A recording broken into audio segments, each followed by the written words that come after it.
Sunita Williams और Butch Wilmore की हालिया वापसी खला से एक मुतासिर कुन कहानी है जो मेहनत, इस्तिकामत और साइंसी तरक्की की अलामत है।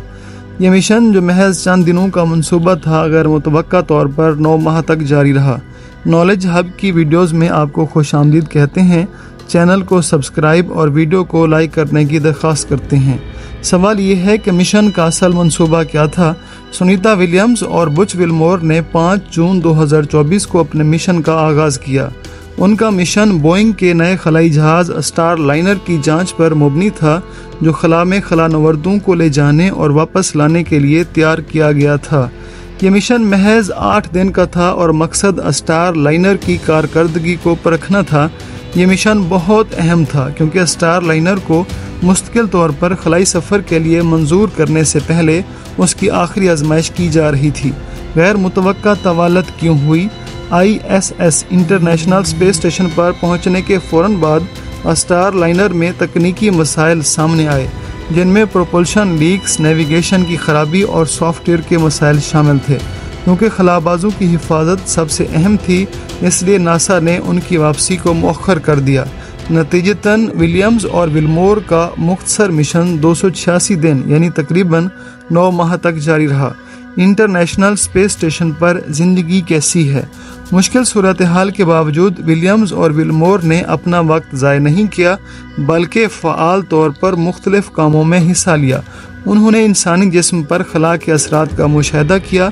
तहकीक में पट्ठों की कमज़ोरी, हड्डियों की मजबूती में कमी और क़ुव्वत मुदाफ़ियत पर पड़ने वाले असरात का जायज़ा शामिल था, जो मुस्तक़बिल में मरीख़ जैसे तवील मिशंस के लिए अहम है। वो ISS पर मौजूद मुख्तलिफ आलात और सिस्टम्स की देखभाल में भी मसरूफ़ रहे।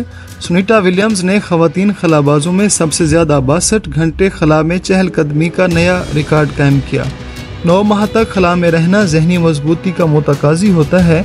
विलियम्स और विल्मोर ने अपनी रोज़मर्रा की रूटीन, वर्जिश और अपने अहल खाना से बातचीत के ज़रिए अपनी हौसला अफजाई बरकरार रखी। वापसी का सफ़र कैसे मुमकिन हुआ? 17 मार्च 2025 को विलियम्स और विल्मोर ने ISS से वापसी का सफ़र शुरू किया, लेकिन यह स्टार लाइनर के ज़रिए नहीं था। इसकी बजाय वो space x crew dragon capsule के ज़रिए वापस लौटे, जिसमें उनके साथ नासा के खलाबाज निक हैग और रूसी खलाबाज अलेक्जेंडर गोर्बनोफ भी शामिल थे। क्रू ड्रैगन ने महफूज लैंडिंग और खलीज मेक्सिको के साहिल पर बाहिफाजत उतरा। खलाई सफ़र के क्या असरात होते हैं? यह मिशन खलाबाजी के चैलेंजेस को उजागर करता है, ख़ास तौर पर जब किसी मिशन को तकनीकी खराबियों या गैर मुतवक्का हालात का सामना हो। सुनीता विलियम्स ने खला में अपनी इस्तिकामत का मुज़ाहरा करके अपनी साख को मज़ीद मजबूत किया।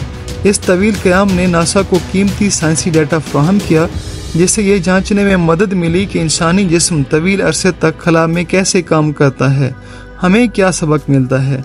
इस मिशन ने वाज़े किया कि खला में तजर्बाती खलाई जहाज़ों के लिए मुकम्मल जांच कितना ज़रूरी है। यह मिशन बैनुल अक़वामी ताउन की अहमियत को भी नुमायाँ करता है, जिसमें ISS के साइंसदान, खलानवर्द, इसी तरह से रशिया के खलानवर्द सब ने मिलकर हिस्सा लिया, जहां नासा, बोइंग और स्पेस एक्स ने मिलकर खलाबाजों की हिफाजत को यकीनी बनाया। सबसे बढ़कर ये मिशन इस बात का सबूत है कि खलाबाजों को हर तरह के गैर मुतवक्का हालात के लिए तैयार रहना होता है। सुनीता विलियम्स और बुच विल्मोर की ये कहानी महज तकनीकी मसाइल की नहीं, बल्कि इंसानी हौसले, साइंस से मोहब्बत और ताउन की दास्तान है।